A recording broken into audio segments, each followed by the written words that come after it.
Welcome, Aries. This is Regina from Pacific Tarot getting ready to do your meditation reading. This reading's focusing on last week's new moon in Taurus, and it is following the solar eclipse in April and the lunar eclipse in March.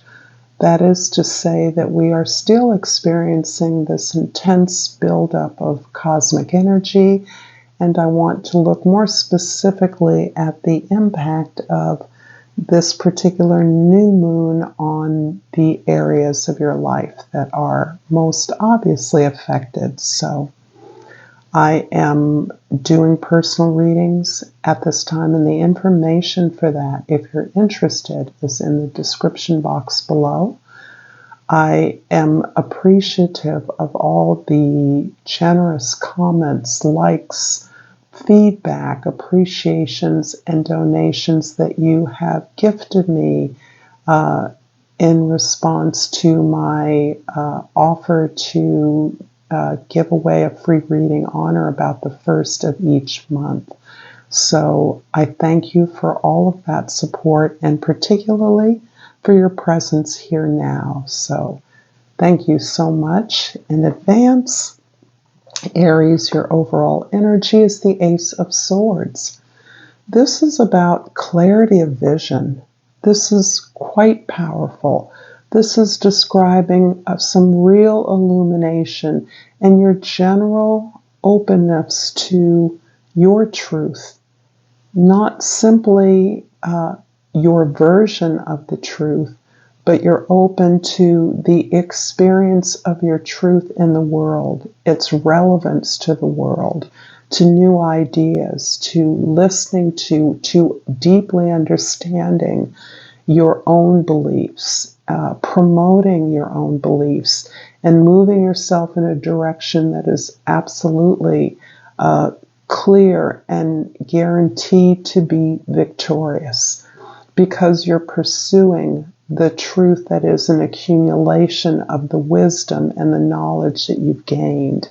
You are correctly able to see clearly at this time. This is both your rational skills, your discrimination, as well as your intuition thoroughly heightened. So this is a card of great intelligence, at the same time an ability to take in, to absorb ideas, to listen to the experiences, the information or wisdom of others. In the 10th house, the house of your social identity, the way others see you, the 8 of Cups. This is describing your recognition that you have gained all that can be gained from your family, all that can be gained from some of your very close and intimate relationships, because of this sense that you are recognizing a greater challenge that is about your the significance of the contribution that you want to make in the world, the meaning that you ascribe to your efforts in your life. You are gaining the courage from these relationships that have supported you towards approaching this challenge, moving off in the direction of this growth, this significance, the thing that will make you not only happy, fulfilled, but content that you've done what you can do to activate, to individuate your life's purpose. And that's a really important challenge that is accompanied by a sense of not loss, because you are leaving people behind, but it isn't that you're throwing people away. You're not throwing these relationships behind. In fact, you're focusing on your passion, your flow, your self-respect, your potential. In the first house, the King or the Knight of Pentacles is describing your practical approach to gaining this new experience, to meeting this challenge. This shows you planning, developing a proposal or a plan, an outline of the procedures required in order for you to fulfill or a mission or build something that is useful, that is valuable, that others understand its worth. In the fourth house, the house of your home, your family, your foundation, the King of Cups. This is lovely. This is about your maturity. This is about your ability to understand that you are worthy of pursuing your dreams, that this has come through long experiences of overcoming obstacles from a place of vulnerability, understanding that weakness is now a strength. Your great sensitivity, Aries, something that, depending on other placements in your chart, is sometimes overlooked. But you are keenly intuitive. You're very aware of your surroundings, your environment, and the feelings and intentions of others. And that now that you are honoring your own gift, you're holding that up. That is what is supplying you with the motivation, the wisdom to approach this greatest challenge for you in your life. This is also about your creativity and your imagination to understand how this becomes the story of your life rather than just a series of obstacles you've overcome. In the seventh house, the house of your significant relationships, the Hangman is describing a bit of a pullback, a bit of a retreat for you. This withdrawal is describing your awareness that there is more that is coming in for you, more information that is shifting your perspective. You're understanding your experiences in the past in a new light. And this is illuminating for you the attitude, the approach, the openness of heart that is required for you to take advantage of your environment, of the opportunities, the challenges around you as you are in many ways moving to a higher level of expression because you're centering your own wisdom in that. That is the basis for your approach to this sense of fulfillment. Aries, if you're enjoying this reading, please like this video, share this with others, comment below. I always love reading your thoughts, and subscribe to my channel, Pacific Tarot. And I pull the health card. I will honor the physical vessel that enshrines my soul.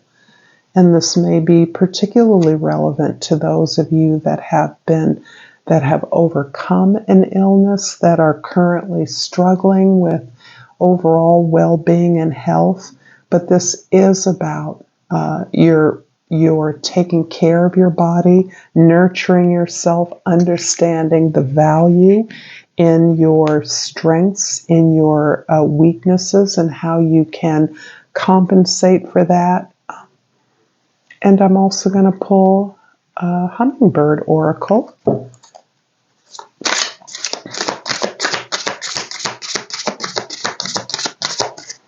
And I have pulled Frolicking Fun, Flow, Flutter, and Fly with Playful Heart. I love that. In these serious moments, there is a lot of fun and joy that you experience in your relationships, in your exchanges. That's part of the wisdom that you're gaining, part of the humor that is helping you to express your powerful thoughts, your powerful understandings in a way that is palatable to others. In the first house, the Knight of Pentacles is clarified by the Moon in the second house and the Ten of Swords in the third house. Yes. I'm feeling the pull of your, some of your ancestral community. You are purging in many ways, a way of learning, a way of understanding, a way of knowing, a way of believing that you recognize has not served you, has ultimately led you or those that you care about, that you're connected with, can be family members, can be intimates, can be siblings, into a life that you reject.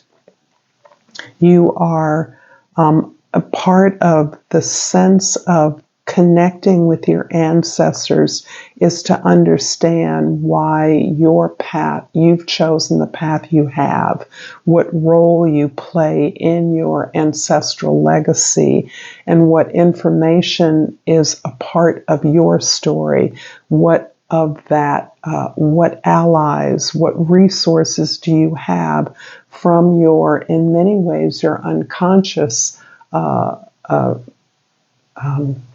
repository, right? That is the bulk of our consciousness is motivated by unconscious drives, fears, uncomfortable behaviors, attitudes, traumas.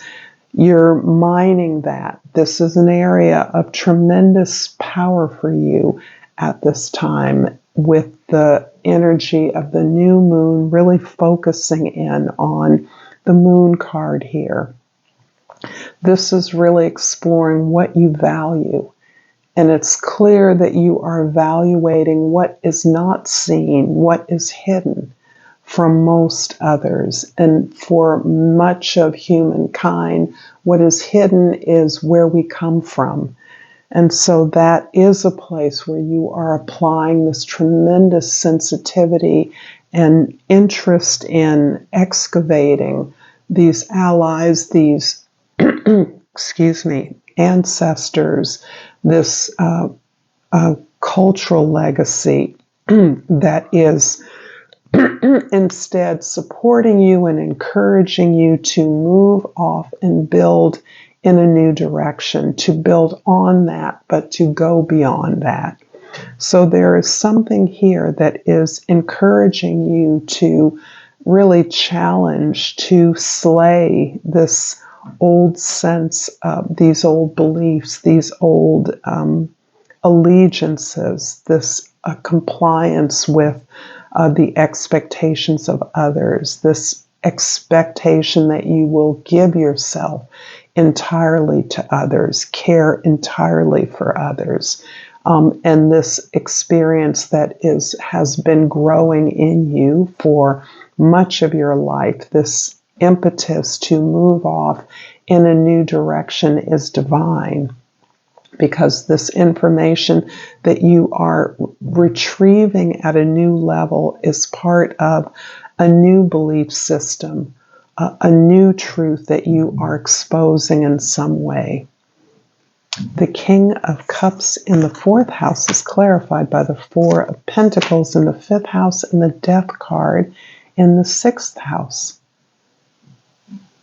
You are establishing, you have achieved a foundation for whatever creative or entrepreneurial effort you want to make.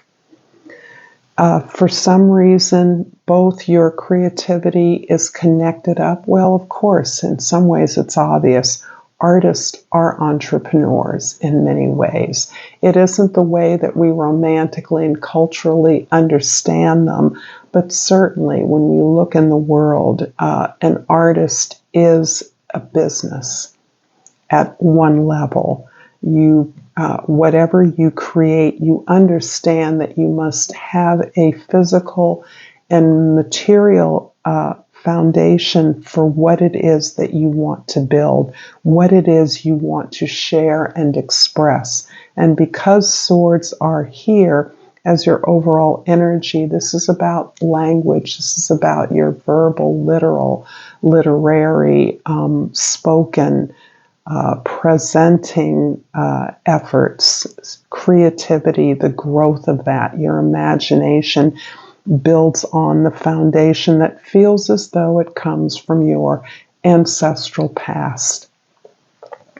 You are profoundly releasing. There's just so much releasing here that is clearing the decks for this rebirth, this recommitment or commitment to. I won't say it's a recommitment. It's a commitment to your creative voice, your creative expression, your practical production, the ability to produce at a practical level your creative expression, your products, your services, your voice, however you articulate your story is part of this rebirth that is impacting the way that you work with others, who you are working with, the way that it is impacting on your health in particular, the routines, the habits that are being incorporated into your life as a means of being maximally efficient, productive, healthy, and holistically healthy. So there's a sense of physical rebirth that is allowing you to put your attention to what it is you're building now. The Hangman in the 7th house is clarified by the King of Pentacles in the 8th house and the 7 of Swords in the 9th house.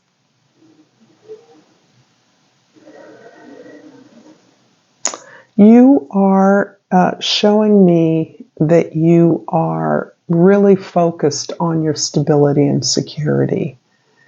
It's quite possible that you're taking responsibility for others in this regard, but you're really clear about your investment in what it is you want to build.